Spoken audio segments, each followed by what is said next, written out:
Coming up on Hunter News Now. We'll hear from Transportation Secretary Pete Buttigieg, who came to the Roosevelt House to share some exciting news on infrastructure project for New Yorkers. We'll also meet our Scholar Athlete of the Week, who is sparking her way through her very last season. And a close-up look at one student's passion for sharing confidence through makeup. All this and more on the fourth and final edition of Hunter News Now.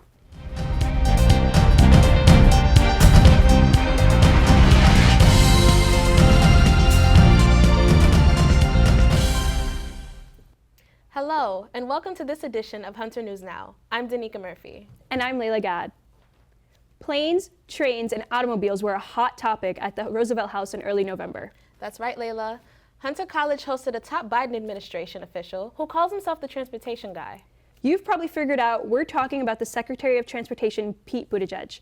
Secretary Pete, as he's also known, shared details about funding to continue the 2nd Avenue subway to 125th Street and the latest on a new rail tunnel that will connect New York and New Jersey below the Hudson River. He also emphasized that transportation is the foundation of our economy because it connects us all and literally enables us to be together. We need to be around each other at least some of the time. It's what makes a city a city. It's what makes a company a company. It's a big part of what makes a university matter. Buttigieg's comments resonated with students. Taking inspiration from a lot of foreign countries like South Korea and Japan and Scandinavian countries and other European nations is such a concern, I think, in terms of transportation in America. So it was really comforting to know that he was already cognizant about that. I mean, with how packed this 6 gets, I basically use up my social battery every ride. Me too. We'll see if the government can come up with a solution for that. Well, spring registration is now underway. In case you need a reminder how to register, we have a little premiere. First step, log into your CUNY First account. From there, you can access Schedule Builder where you can add, drop, or swap courses and view your potential schedule. You can use the advanced course search option to look for both spring and winter classes. You should also check your degree works to see what courses you still need to take before enrolling. And if you want to venture beyond Hunter, check out the CUNY Global Search website, which allows students to find courses across all 25 CUNY campuses. Here's a pro tip. Definitely put in filters such as semester, subject area, time, and whether you prefer online or in-person classes. The spring semester is set to begin on Thursday, January 25th, 2024, just right around the corner. I can't believe the semester flew by. I mean, I can't believe it either. Thanksgiving is literally next week.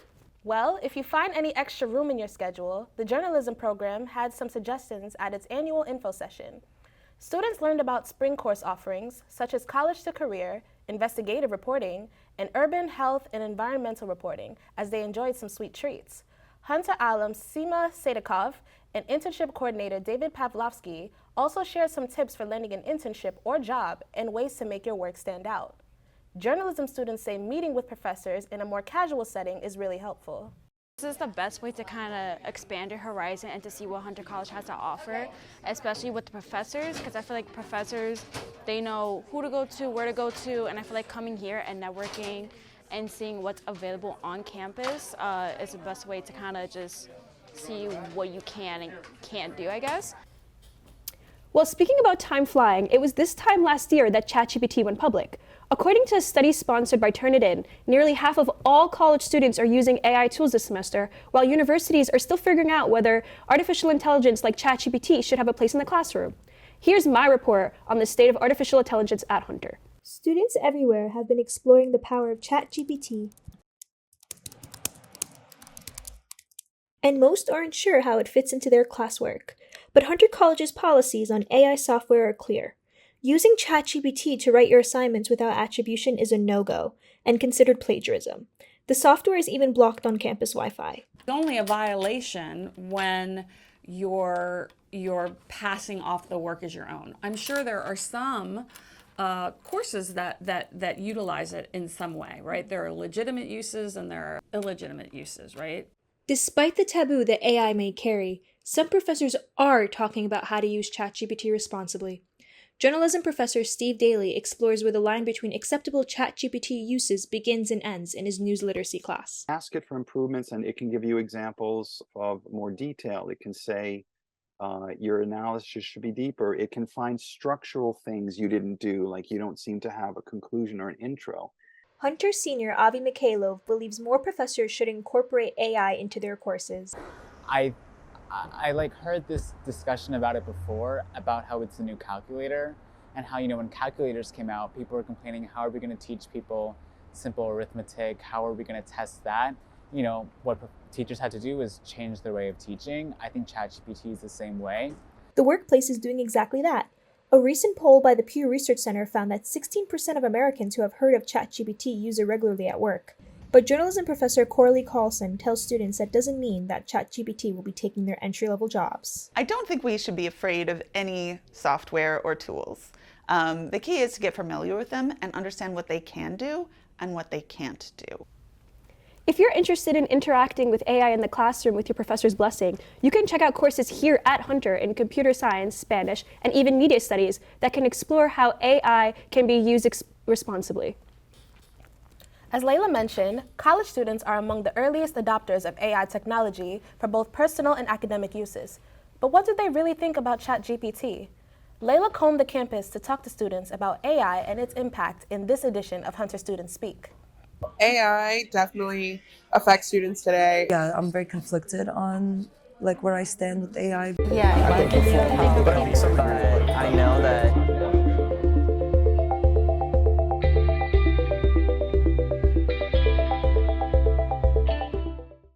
I think that ChatGPT does have a use on college campuses. It should be quite limited. I think AI affects, I really, it matters too much.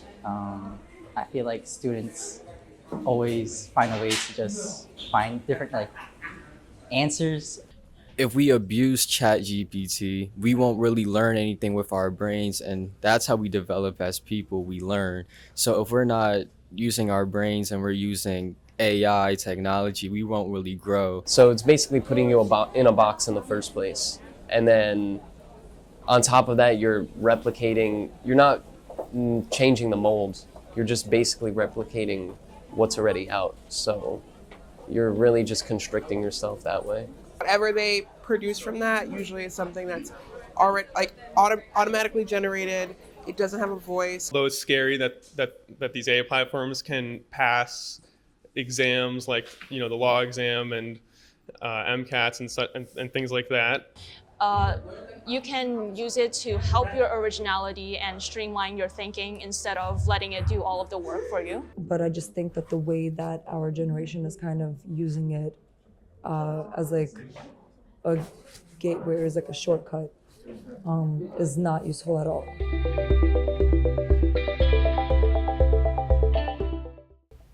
For students attending college in the city that never sleeps, unexpected situations can arise at any moment. That's right, Danica, and a group of students here at Hunter is pushing for access to the Plan B pill right here on campus. The NY Birth Control Access Project is collecting signatures to put emergency contraception in vending machines at CUNY and SUNY schools. Assembly member Jessica Gonzalez Rojas joined Hunter students campaigning for the vending machines at LaGuardia Community College. Students at Columbia University and NYU can already purchase emergency contraception on their campuses. Hunter College is welcoming Ann Kirshner as its new interim president this year. She will be Hunter's 22nd president since the school first opened its doors in 1870. Hunter News Now reporter Walter Weiss takes a closer look at what faculty and students think of their new president so far. Meet Ann Kirshner. She is an administrator, a writer, a tech entrepreneur, and a former dean of the CUNY Macaulay's Honors Program. She is also the person responsible for putting up new clocks around the campus. Professor Sarah Chin, who is chair of the Hunter College Senate, has worked extensively with Kirshner addressing faculty concerns that facilities work properly, tells what she thinks of the new president. Working with the new president is really great. She is very accessible, and if you need to speak to her, you can get through to her. She wants to solve problems. The need to improve facilities such as elevator service, along with food quality in the cafeteria, are important issues to Hunter students. Student government representative Nicole Palmetto has dealt with Kirshner on these matters previously and says Kirshner is responsive to student requests. She tries to attend almost every Senate meeting. She has been great, and she's gotten us a lot of access to information that we really needed to update our faculty, staff, and students.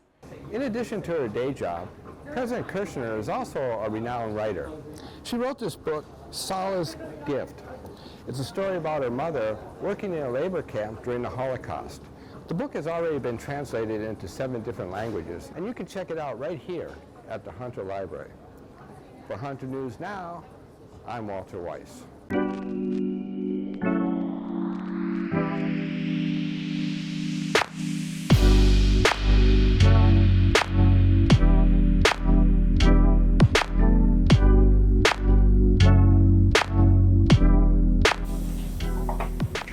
Hi, Hunter Career Center. How can I help you?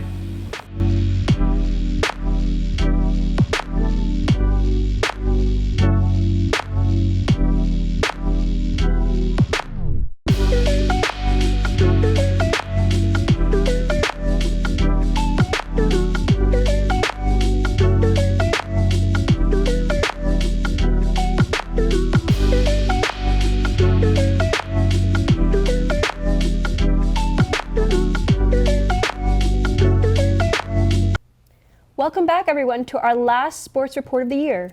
And who better to bring us all the news than our own correspondent, Megan Gleason. Hello, Megan. Hey, guys. So nice to see you, Megan. Nice to see you, too. How you doing? Good. Let's start off with this story about one of our star volleyball players. She spikes, she sets, and she scores, all with precision. Our first scholar athlete is a recent CUNYAC Player of the Week who just completed the final season of her volleyball career. Her name is Tessa Winkleman, and Hunter News Now reporter Brittany Franco has more on how she makes her mark on the court and in the classroom.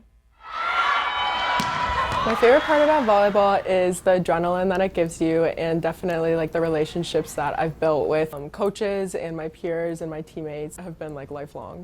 My name is Tessa Winkleman. I am a junior transfer, so it's my first year at Hunter, and I'm a political science major, and I'm on the women's volleyball team. I grew up in Las Vegas, and I was there for 15 years, and then for high school I moved to Michigan.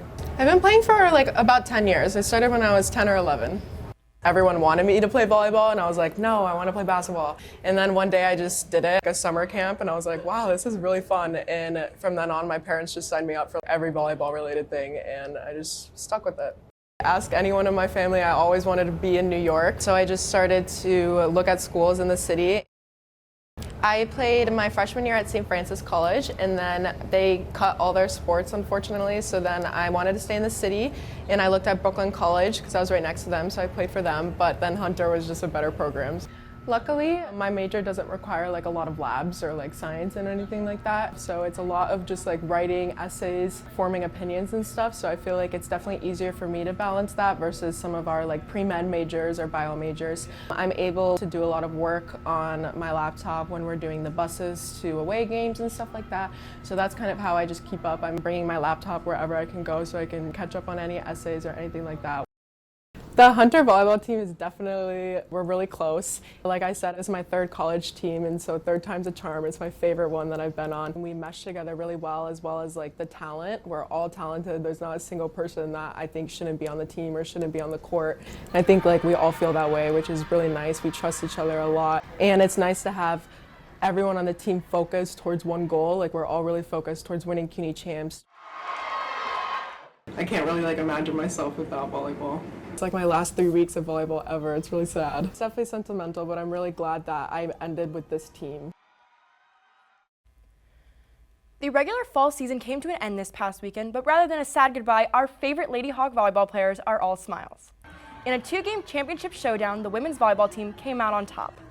The girls fought hard and played their very best offensively and defensively this weekend, as they secured their second consecutive CUNYAC championship and went undefeated in their conference. On their A game, they beat Brooklyn College on Thursday, going 3-0, and in the final game of the tournament, our Hawks defeated John Jay with this game-winning spike by Bella Williams. While our girls are celebrating this big win, they are also gearing up to play in the NCAA Division III tournament. They earned a bid just last Monday and will travel to University of Mary Washington in Huntington, Pennsylvania on November 16th. All of us here at Hunter News Now are wishing our Lady Hawks the best of luck. On to winter sports, and guess who ranks first in the preseason polls for CUNYAC swimming and diving? If you guessed our Lady Hawk swim team, you're correct. All eyes are on these women. To kick off their first conference match of the season, our Hawks swim laps around their crosstown rivals at John Jay College. Sophomore Gwendolyn Posner owned the freestyle swim at this meet, finishing first in both the 200-yard and 500-yard freestyle. Her success was matched by sophomore Kiana Guarino, who placed first in the 100-yard butterfly and the 200-yard individual medley, which includes all 4 competitive strokes: butterfly, backstroke, breaststroke, and freestyle. Looks like our Hawks are just as impressive in the water as they were on the volleyball court. Last but certainly not least, let's check in on our guys on the basketball court. A lot of hype has surrounded our men's basketball team leading up to the season, but so far, that's not turning into wins, as the team lost their first 2 games, although not by much. At their first game against Rutgers Camden, they were just about even with Raptors in shooting percentages and even outshot them by almost 40% beyond the 3-point line. In their second game against Mount St. Vincent, impressive performances by seniors Luka Jokic and Jack Myers, with both shooting in the double digits. Jokic also garnered his first double-double of the season.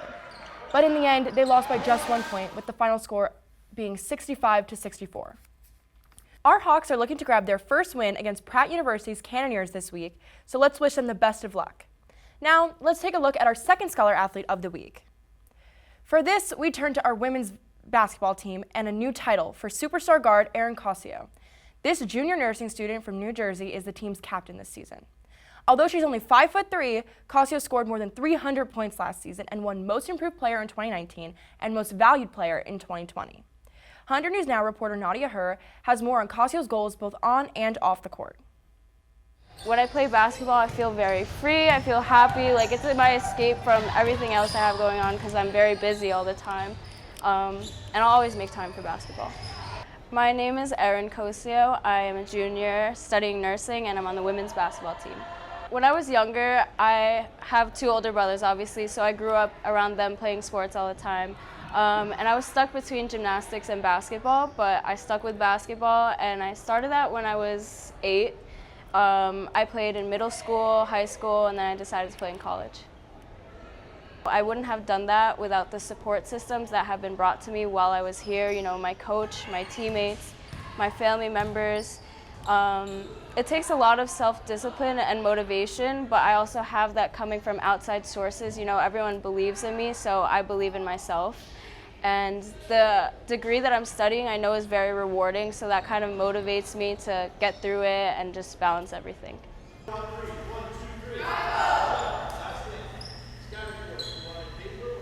I feel like basketball is a very rewarding sport because of the teamwork aspect of it. And, you know, I relate that to my career because I'm going to have to work with a bunch of other people. I'm going to have to connect with them. And my leadership skills have really been refined throughout the years I've been playing here. And now that I'm stepping into the captainship role this year, I know that I have to really be a role model for everyone and set an example. One of the goals of mine is always to improve from the year before, whether it be the role I'm in, working on a specific detail that I was struggling with before. And ever since high school, you know, I was always the one getting Most Improved award, or I wanted to be a leader on the team always. That was like my main priority. So I think as I've gotten older, I've matured into that leadership role, really bringing the team together and kind of building a connection with everyone. I always wanted to help people grow and accept that critique from them as well. And I know in the nursing field, the same thing will apply. I'm gonna have to bring people along with me and grow with them.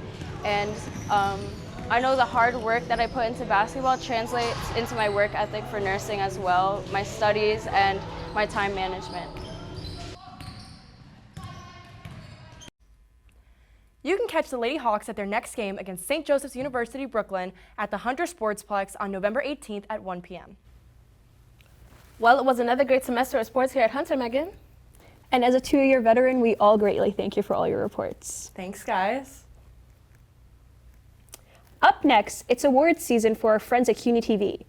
And we'll meet the Scholar Artist of the Week, a student who is using makeup to help others look and feel their best. Stay with us.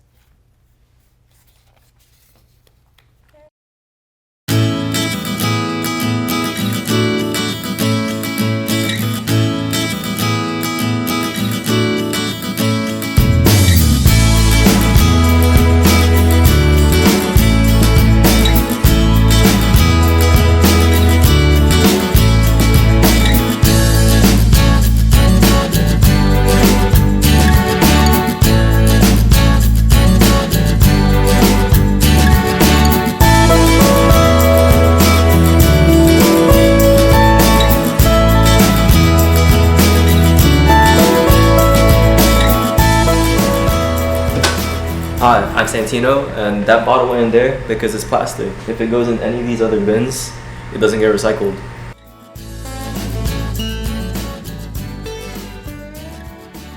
Welcome back. We have some big wins for CUNY TV to tell you about. The public television station won 6 New York Emmy Awards this year, bringing its lifetime total to 41 Emmys. The winners include 2 of its top series, Nueva York and Puerto Rican Voices, and the documentary I Am a Dreamer. Since its first broadcast in 1985, CUNY TV has been the place to go for educational, cultural, and public affairs programs. The television station is available 24 hours a day and reaches more than 7 million viewers in the New York metropolitan area. On to our Scholar Artist of the Week, who has transformed his personal pain into a powerful tool for change. His name is Robert Poulos, and he is a freelancing makeup artist using his creativity to instill confidence into others. Hunter News Now reporter Lucas Swin has a close-up look into this gifted artist and remarkable scholar.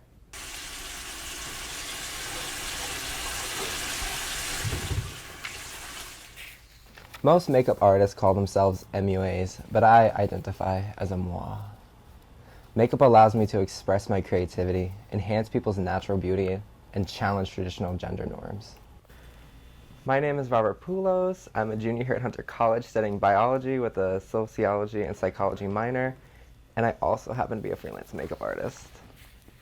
My makeup journey actually started fairly recently during COVID. I was always obsessed with looks I saw online, but I never really did makeup myself until there was really nothing to do during quarantine. My friends and I would spend hours coming up with these elaborate photo shoots that we'd have in my backyard. One of my besties would plan our outfits, and I would do all of the makeup. I would definitely say that I've used makeup as an escape from past trauma. My mental health was at its lowest when I experienced bullying during high school. They would insult me with homophobic slurs, make fun of my weight, and even my own brothers taunted me for years. But with the love from my friends and a great therapist, these people and their hurtful words only lit a fire in me to be the best moi I can be. Once quarantine restrictions started to lift, I started doing other people's makeup in my dorm building, and somehow that quickly turned into my own business. For me, it's all about making sure that I listen to what my clients want and that they feel confident after.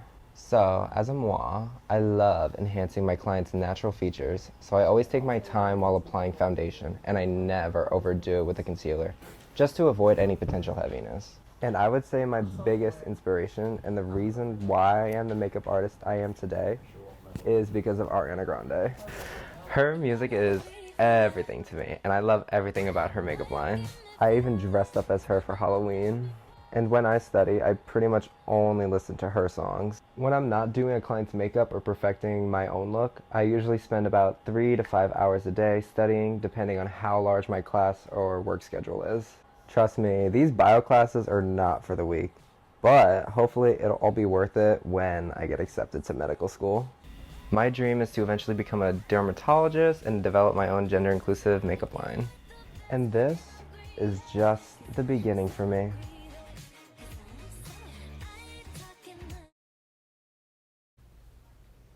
Well, Danica, I'll be sure to check out Sephora's sale and get some of those products he was using in those videos. Definitely, I need to update my makeup basket.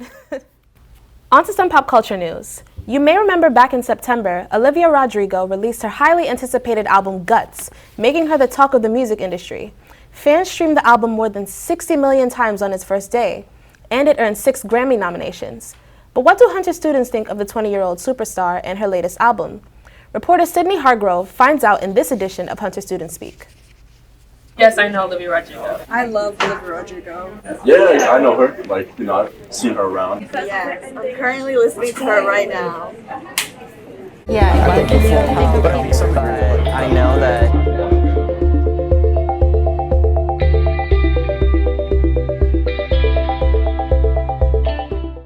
It really relates to me, both Sour and Guts, especially Guts, because I feel like I'm growing up with her. I mean, I don't hate Olivia Rodrigo. I think she's like kind of overrated. Me and Olivia Rodrigo are like the same age, and I was also the same age when she released Sour. It has like a little metal kind of hint to it, which I love. Her music, she feels like a watered down version of like Taylor Swift. I would say it's up and down, for me at least. Can I sing a song for you right now? Please. I got a blank space game. She was really like, one of those actors I saw on Disney, and like, she really made me change the channel. I think think everybody could resonate and find themselves in Olivia's music. I think that she brings something new to music that we haven't heard before. As soon as I saw it on the TV, like I was just like, yeah, this shit sucks. My driver's license last week, just like we always talked about. Yeah, that song is horrible. What is that song about me? Only the way it slowly transitions back to like slow, lovey-dovey music. Cause you said forever, now I drive alone past your street. That teenage angst kind of sound that I love. I know a lot of other people love it too, so I think you can resonate a lot with that. Bleeding me dry like a goddamn vampire. Two of the songs are definitely my favorites on Spotify right now. Yeah. Thank you. Thank you.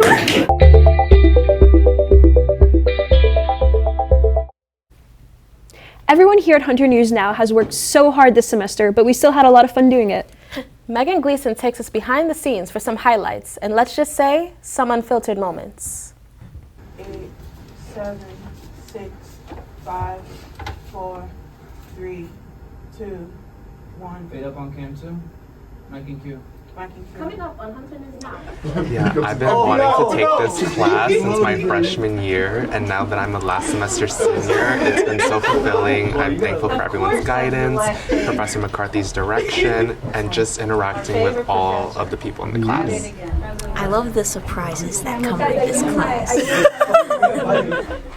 I really enjoyed this class. I think everybody who has any interest in TV production or in media should take this class. It really helped prepare me for what an actual newsroom would look like.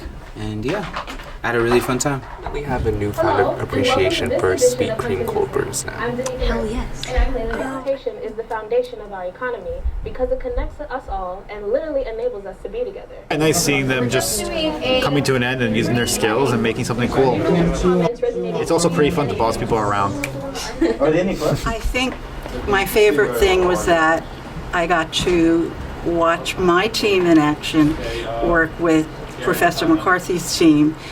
Some of my former students do their performing on camera, and it was a lot of work, but also a lot of fun for all of us. So I'm glad we had the opportunity. I hope we get to do it again. You know, I really enjoyed working with you, Layla. I really did too, and I'm super excited to see where everyone in our Hunter News Now team ends up. But now it's time for a bittersweet goodbye. That's all we have for our last edition of Hunter News Now for this year.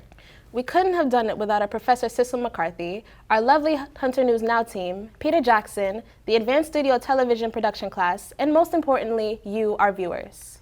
So make sure you stay in touch. You can check out all of our student stories on our YouTube channel, Hunter College Journalism. And be sure to follow us at Hunter Journ on Twitter and at Hunter, JOURPGM on Instagram. On behalf of the Hunter News Now team, thank you for watching. And we'll see you next year. Bye-bye. Bye. Bye.